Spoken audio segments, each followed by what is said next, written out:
दोस्तों इस वीडियो में हम लोग बात करने वाले हैं आईटी बीज के बारे में। और उससे पहले अगर आपने चैनल को सब्सक्राइब नहीं किया तो आप चैनल को सब्सक्राइब कर लेना। ईटीएफ रिलेटेड वीडियो जो है यहाँ पे कंटिन्यूअस आपको देखने को मिलेंगी। और अभी आपने हमारे दूसरे चैनल को सब्सक्राइब नहीं किया तो अब यहाँ पे ग्रो विद निफ्टी चैनल को भी सब्सक्राइब कर सकते हो। दोनों चैनल जो है, दोनों चैनल पे एनालिसिस आपको कंटिन्यूअस देखने को मिलती है। यहाँ भी आप ईटीएफ से रिलेटेड ही वीडियोज आपको देखने को मिलेंगी।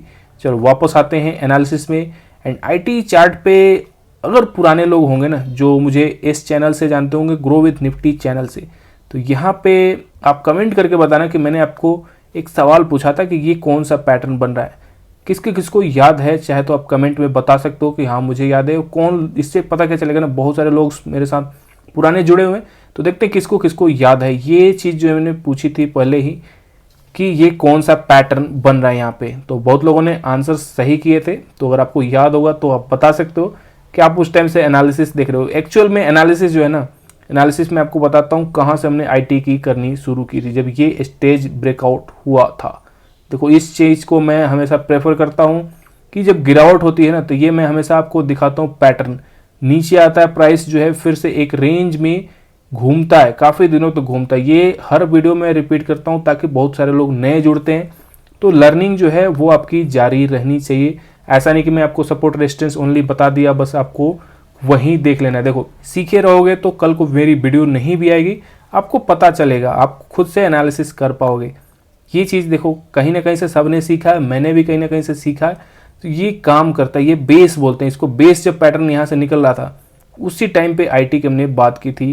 प्लस अगर देखोगे ना तो आईटी बीच में एक अच्छा करेक्शन किया था एंड एक बढ़िया 35 के लेवल पे आया था। 35 के लेवल पे बहुत ही शानदार मौका था क्योंकि ये एक सपोर्ट का काम कर रहा था। यहाँ पे अभी आपको लेवल्स अलग मिलेंगे, बट ये मैं चीज़ें थोड़ी सी बेसिक्स बता देता हूँ आईटी बीच में, और इसको मैं रिलेट करूँगा। देखो यहाँ पे मैंने ऑटो का भी चार्ट खोल रखा है। इस चार्ट में क्या सिमिलैरिटीज है एंड आईटी में क्या सिमिलैरिटीज है, दोनों के अंदर एक चीज़ मैं आपको दिखाने वाला हूँ, बट उससे पहले कुछ बेसिक्स कवर कर लेते हैं। तो 35 से किसने किसने होल्ड किया है, चाहे तो आप कमेंट में बता सकते हो। अदरवाइज एक मौका था यहाँ पे प्रॉफिट भी बुक करने का, क्योंकि ये काफ़ी ऊपर अपना आ चुका था ऑल टाइम हाई के पास। एंड यहीं पे एक पैटर्न बना था जो कि मैंने अभी आपसे पूछा कि ये किस तरह का पैटर्न है। तो ये पैटर्न जिसको याद है बताना, किसको याद है। अब देखो इस पैटर्न का आपको फायदा दिख रहा होगा क्योंकि प्राइस एक्शन में ये पैटर्न काफ़ी सक्सेसफुल माना जाता है।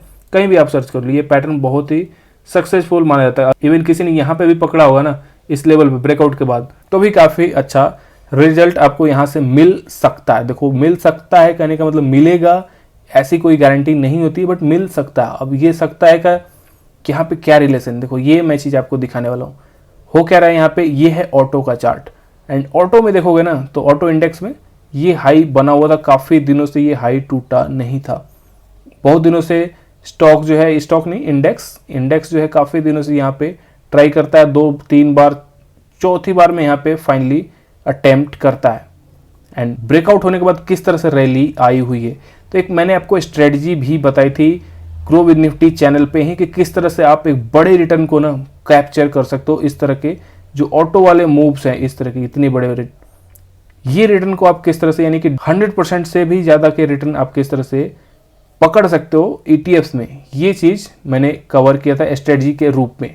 अब देखो यहाँ पे हो क्या रहा है, ऑल टाइम हाई का ब्रेकआउट हुआ और टाइम लगा, यहाँ पे आप देखना थोड़ा सा टाइम लगा। और ये थोड़ा सा कितना, ये वीकली चार्ट है, तो वीकली चार्ट अगर देखोगे तो ये टाइम कहाँ से कहाँ तक लगा है नीचे आपको देखने को मिलेगा। अब देखो नीचे आप देखोगे इस टाइम फ्रेम में, तो ये जुलाई के आसपास है, जुलाई 22 के आसपास से ब्रेकआउट एक्चुअल में जुलाई 22 में ही हो गया था। लेकिन ये फाइनली निकला कब, यहाँ से अप्रैल 23 में, ऑलमोस्ट 10 महीने के आसपास यहाँ पे लगे। 10 महीने बाद जो मूव आई ना, सबको पता है कि ऑटो बीच किस तरह से रिटर्न दिया था।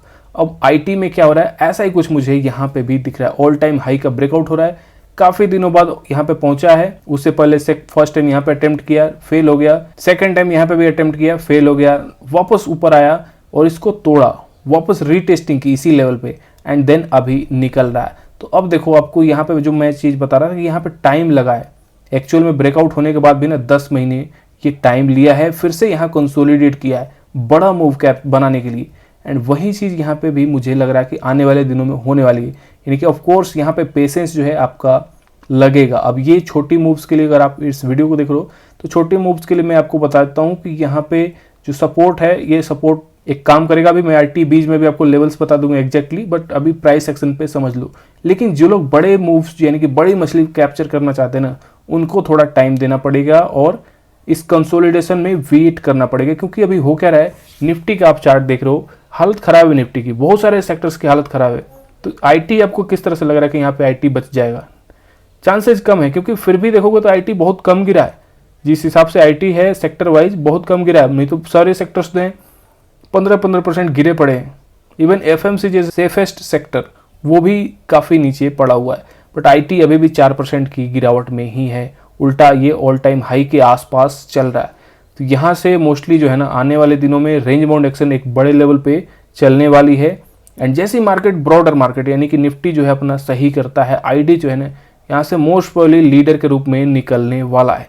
तो ये टाइम लेगा, और टाइम लेगा तो यानी कि पोजीशंस बिल्डअप करने का मौका देगा उनको जो लोग बड़े रिटर्न बनाना चाहते हैं, यानी कि जो लोग स्विंग ट्रेडिंग नहीं करके पोजिशनल ट्रेडिंग करते हैं और एक इस तरह के रिटर्न जो है कैपिटलाइज करना चाहते हैं, उनके लिए आईटी को ध्यान देना चाहिए। ऑफ कोर्स यहाँ पे 5-10% नीचे भी आ सकता है। 5-10% करने का मतलब ये जो लेवल्स है ना, जो इसके सपोर्ट लेवल्स थे ऑल टाइम हाई के, वापस यहीं तक आ सकता है। क्योंकि सेम चीज़ अगर देखोगे ऑटो वे में भी, तो ये कई बार यहाँ पे रीटेस्टिंग किया है, यहाँ पे first time, second time, third time.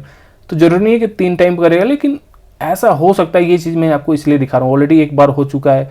होगा क्या, दूसरी बार भी फिर यहीं पे आ जाएगा, फिर यहाँ पे कंसोलिडेट करेगा, एंड जैसे ब्रॉडर मार्केट सही होगा ये वापस निकल सकता है। तो ये बड़े फ्रेम में, एक बड़े टाइम फ्रेम में ट्रेडिंग की बात होगी। शॉर्ट टर्म के लिए चलते हैं एक बार आईटी बीज के चार्ट पे, वापस आ जाते हैं आईटी बीज के चार्ट पे। एक बढ़िया नाइस अप ट्रेंड दिख रहा है, कोई दिक्कत नहीं है।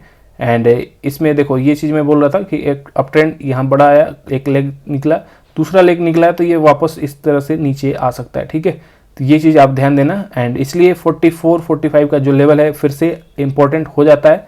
और अभी देखें तो एक और जो है नियरेस्ट टर्म में लेवल जो बन रहा है वो 46.5 के आसपास बन रहा है। तो ये छोटा सपोर्ट है, बट मेन सपोर्ट जो है ना फिर से 44 के आसपास बनेगा। इन दोनों सपोर्ट पे आप ध्यान रखो। अगर बड़े टाइम फ्रेम में आप एक यानी कि पोजिशनल ट्रेडिंग करना चाहते हो तो आईटी को ध्यान देना चाहिए।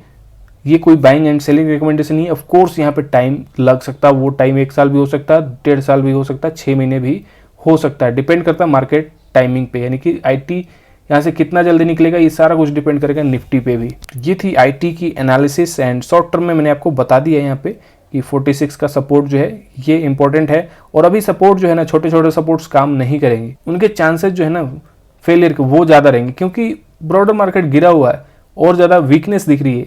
तो इस चीज़ को आप ध्यान रखना। स्विंग ट्रेडिंग इसलिए बोल रहा हूँ, अभी दिमाग से हटा दो और बड़े टाइम फ्रेम में आप सोचो कि यहाँ से मौका जो बना है गिरावट का, इस मौके को किस तरह से भुनाएं हम लोग और एसआईपी किस तरह से करें, ये इंपॉर्टेंट है। चलो, तो आई होप कि आईटी में ये एनालिसिस आपको इन्फॉर्मेटिव लगी होगी। मिलते हैं नेक्स्ट वीडियो में।